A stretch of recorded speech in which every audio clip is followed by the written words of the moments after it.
بسم اللہ الرحمن الرحیم۔ شروع اللہ کے نام سے جو بڑا مہربان نہایت رحم والا ہے۔ گر مسلمان ہے ایک اللہ تیرا دوسرا نہ بنا، ہوں گے ہم سب فنا، سور لگے جائے گا سارے کائنات میں، پھر چلے گا پتا کون ہے بادشاہ، پھر چلے گا پتا۔ السلام علیکم ورحمۃ اللہ وبرکاتہ۔ الحمد للہ رب العالمین، والصلاة والسلام علی رسولہ الکریم وعلی آلہ وصحبہ اجمعین، اما بعد۔ ذو الحج کا مہینہ ہمارے مبارک مہینوں میں سے ایک مہینہ ہے کہ اس میں اللہ تعالیٰ نے حج اور قربانی، یہ دو بڑے عمل اس میں جمع فرمائے ہیں۔ پوری دنیا سے حجاج کرام اس مہینے میں حج بھی کرتے ہیں اور پھر مینا میں آ کر قربانی کرتے ہیں، اور اللہ تبارک و تعالیٰ نے ان ایام کی قسم اٹھائی ہے، والفجر وليال عشر والشفع والوتر والليل إذا يسر هل في ذلك قسم لذي حجر۔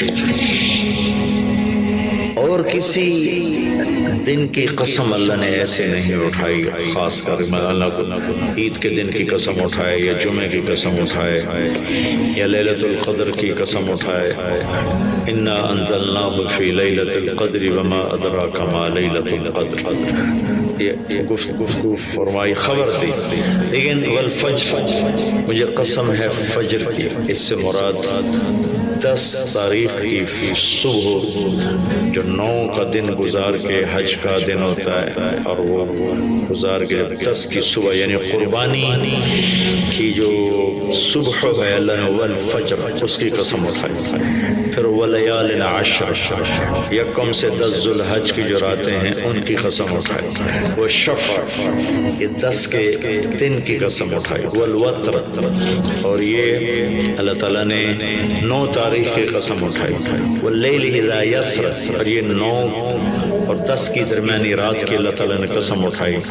یہ کسی بھی ٹائم کی، دن کی، مہینے کی، سال کی، اس طرح اللہ تعالیٰ نے خوبصورت انداز میں قسم نہیں اٹھائی جیسی اللہ تبارک و تعالیٰ نے یہ ان 10 دن راتیں، 9 کا دن، 10 کا دن، 10 کی رات، 10 کی صبح۔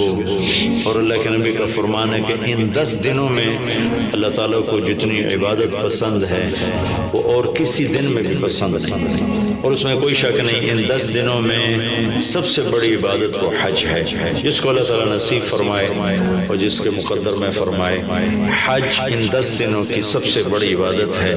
عرفات کی 1 دن کی حاضری وہ 10 لاکھ دن کی حاضری یا 1 لاکھ دن کی عبادت کے برابر ہوتی ہے، اور عرفات کے دن کی حاضری میں اللہ تعالیٰ کا ارشاد ہوتا ہے، میرے بندو آج اتنے گناہ لے کر آؤ، جتنے بارش کے قطرے، جتنے درختوں کے پتے، جتنے ریت کے ذرے، جتنے گردش ایام میں جب سے ٹائم شروع ہوا ہے اس میں بننے والے دن اور رات، اور یہاں کے توبہ کرو میں سب معاف کروں گا۔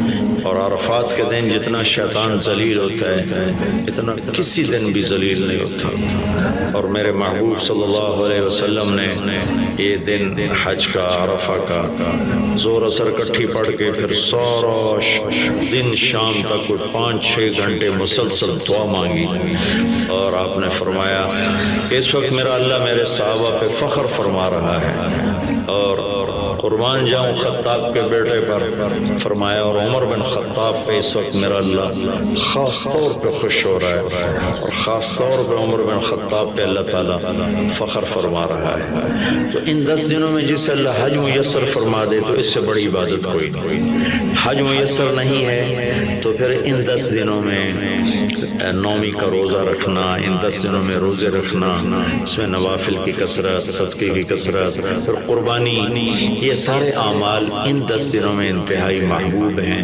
جنہیں اللہ سعادت دے دے حج کی بار بار جائیں۔ تابعوا بین الحج والعمرہ، حج عمرہ آگے پیچھے کرو، آگے پیچھے کرو۔ ایک بہت بڑا طبقہ ہے جو یہ کہتا ہے کہ ایک دفعہ فرض ہے، اس کے بعد کوئی ضروری نہیں۔ میں کب کہتا ہوں کہ ضروری ہے؟ ضروری نہیں ہے، لیکن ضروری کا مطلب فرض نہیں ہے، لیکن اللہ اس کے رسول کو پسند ہے کہ اس کے گھر بار بار آیا جائے، بار بار حاضری دی جائے۔ اللہ کے نبی کو تو آخر عمر میں جا کے موقع ملا، اس کے بعد آپ دنیا سے تشریف لے گئے۔ اگر آپ اس کے بعد زندہ رہتے تو یقیناً آپ ضرور حج کرتے، چونکہ آپ نے جتنے سال مکہ میں گزارے آپ نے ہر سال حج کیا، نبوت کے اعلان سے پہلے بھی اور نبوت کے اعلان کے بعد بھی آپ نے مسلسل حج کیا، اور 4 عمرے آپ نے فرمائے زندگی میں، 4 عمرے۔ ایک عمرہ مدینہ سے خاص طور پر تشریف لائے، جس کو ہم صلح حدیبیہ کہتے ہیں، وہ ہو نہیں سکا، لیکن آپ نے وہیں عمرے کا کام پورا کیا، سر مڑائے، احرام کھولے، پھر اگلے سال آپ اس کی قضاء کے لیے تشریف لائے۔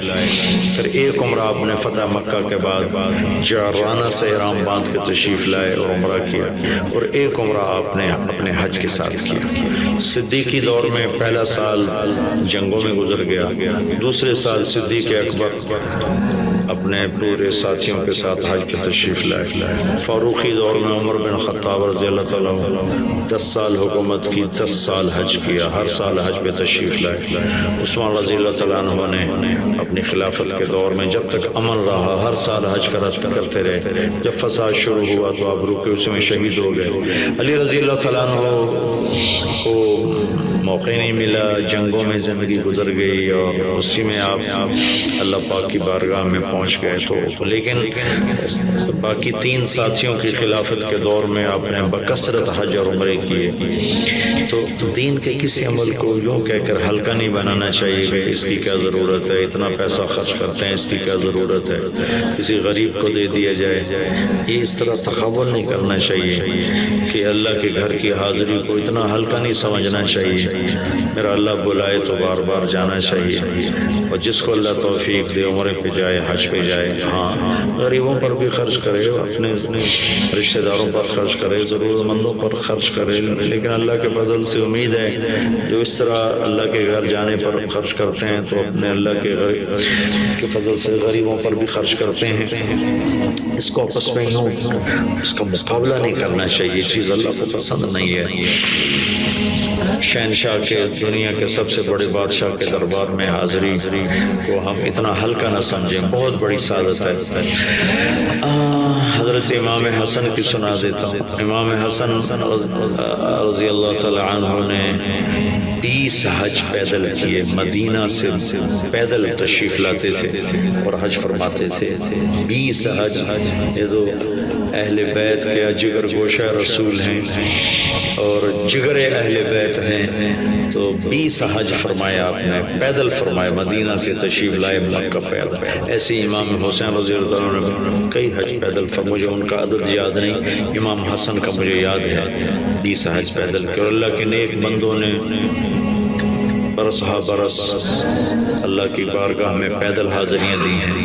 تو ان 10 دنوں میں عبادت کا ذوق بڑھنا چاہیے، نوافل بڑھائے جائیں، ذکر بڑھائے جائے، تلاوت بڑھائی جائے، ہمت ہو تو روزے رکھے جائیں، خاص طور پہ 9 تاریخ کا روزہ پچھلے سال کے سارے گناہ معاف ہو جاتے ہیں، ایک دن کا جو روزہ ہے۔